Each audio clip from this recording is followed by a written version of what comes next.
Welcome, guys. Yes, that's right. We are back. And yes, I'm by myself today. Steve is too busy doing flamingo yoga.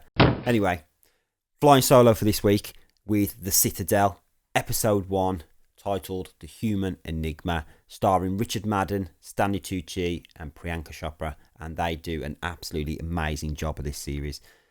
Spoilers ahead. So to give you a bit of an overview of this episode, it's essentially a global spy agency called Citadel. And it's got various agents all across the globe, and they are essentially humanity's last fight for good. The last line of defense for good in the world. And it is phenomenal. But yet their adversary, Manticore, is right on their trail, wiping out Citadel members all across the globe, which leads us to the first scene, Mason Kane and Nadia Sin. And they are both, I think they're husband and wife at the time. And they're on a train, and they're looking for this guy who's supposedly got a case full of uranium, and he's going to deliver it to God knows what and destroy the world, essentially. Now, things escalate real quick, and I thought this intro, I think it was about 12 minutes overall before the actual title card comes up, and it was phenomenal. All of a sudden, Nadia goes up to this guy, puts a gun to his nuts, and says, "You know what? I know who you are. Give me the uranium." Oh, is that your food? No, Gregor. It's a 22 Beretta aimed at your nuts. And then he turns around with a twist and says, "Well, you know what? There is no uranium. It's all a ploy to get those two on the train to take out another 2 members of the Citadel." I can't believe it. I was absolutely shocked. And it went down perfectly. All of a sudden, a lot of civilians were killed. There's a lot of people killed in this series, to be fair. But all the civilians were killed. All the workers on the train pull out their guns, and they're all working for Manticore. It was phenomenal. And yes, at the right time, Mason Kane comes in after, bear in mind, missed a great scene, an epic toilet fight scene. Now, Mason and this bad guy are in the toilets, and they're having a good punch up. Kicks are thrown, punches are thrown, heads are smashed off windows, faces are drowned in toilet bowls. It was brilliant. The guy even takes off his glasses, which extend into some kind of knives, and he tries to stab Mason Kane. It was unbelievable. But anyway, they had a bit of a fight, a bit of a tussle, and then obviously Richard Madden's character Mason comes out on top, and then he jumps in to help Nadia, who obviously is at this confrontation with all these men on this train, and this epic action scene where I suppose the choreography of them both is brilliant. They're entwined with each other, they're moving around, they kind of work like a well-timed musical. It's brilliant. And bullets are flying everywhere, knives are flying everywhere, heads are smashing off poles. There's no way of describing it other than, pure bliss. At the very end, when you think they've won and you think they've saved the day, the guy who supposedly had the uranium pushes the button and blows the train up.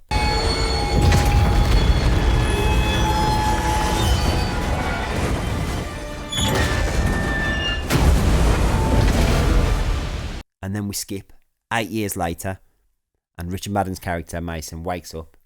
He's in hospital. He doesn't know where he is. All he had on him was a wedding ring and a passport. So he's got no clue about who he is, where he's from, what his background is, and he's got no memories of anything that's happened in his life at all. Yeah, he's got a family. He's got a wife and a child. And he's too busy fixing the roof, doing the normal dad chores around the house. And yeah, he's just living his normal life, living his best life, in fact. And, I think he was a little league coach as well, I think he mentioned at one point.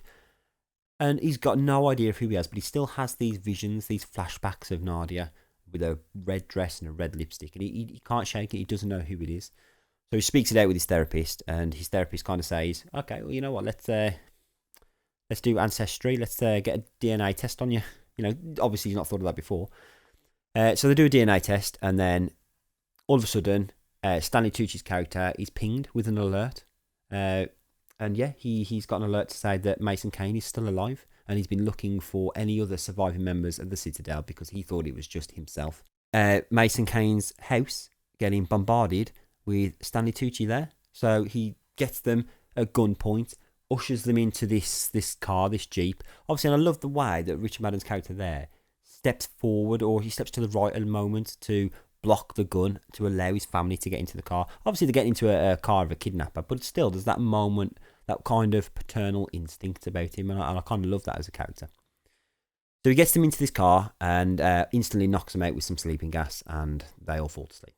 We then wake up in this, what you can only describe as some kitted out warehouse, essentially, where the Citadel is still working from. And Stanley tells them all about the fact that he used to be a spy that works for the Citadel, which sits above all the others like MI6 and CIA and the FBI and stuff like that. And they are humanity's last attempt at saving the world, essentially, until it was Manticore that tried to take the world down. Now, on the flip side of this, whilst that's all going on, you've got Leslie Manville, who is some British politician, and essentially she knows the whereabouts of this case that contains all the information about all the Citadel agents, their whereabouts, all the projects they worked on, and all the nuclear codes as well, which is a very strange place to keep all your nuclear codes in one place, you know. Learned the lesson really for that one. But obviously she hires these two brothers who are absolute psychopaths and have just murdered someone at someone's wedding. So I don't know what's going on there, but they obliterated every member on the guest list. And they are now on the path and on the trail of Mason and Nadia, essentially. Then we skip back forward to Bernard and Mason having a chat and saying, listen, I want you to help me. He says, I've got a project, we've got to do this, we've got to do that. And he says, and if you help me, I will help you and tell you everything about who Nadia is. And then we have another twist. We skip 8 years back after the train crash and reveal that Nadia is still alive. Presumed dead, but she's still alive. And who knows what episode 2 is going to bring us. But overall, this series for me is brilliant. It's got some action, it's got some drama, it's got some thriller in there, it's got some spy gadgets that we love to see used. And you know what? It's got some crazy politicians as well, which, you know, I think that's kind of a good recipe for a good, you know, thriller in a sense. So what would I rate this? You know what? I'm going to rate it a good solid 8 out of 10, to be fair. It was very enjoyable, and I'm going to jump straight onto episode 2. But yeah, my predictions are that they team up together. Mason and Nadia get back together. Obviously, they're not going to know who they are. I've seen that from the trailer.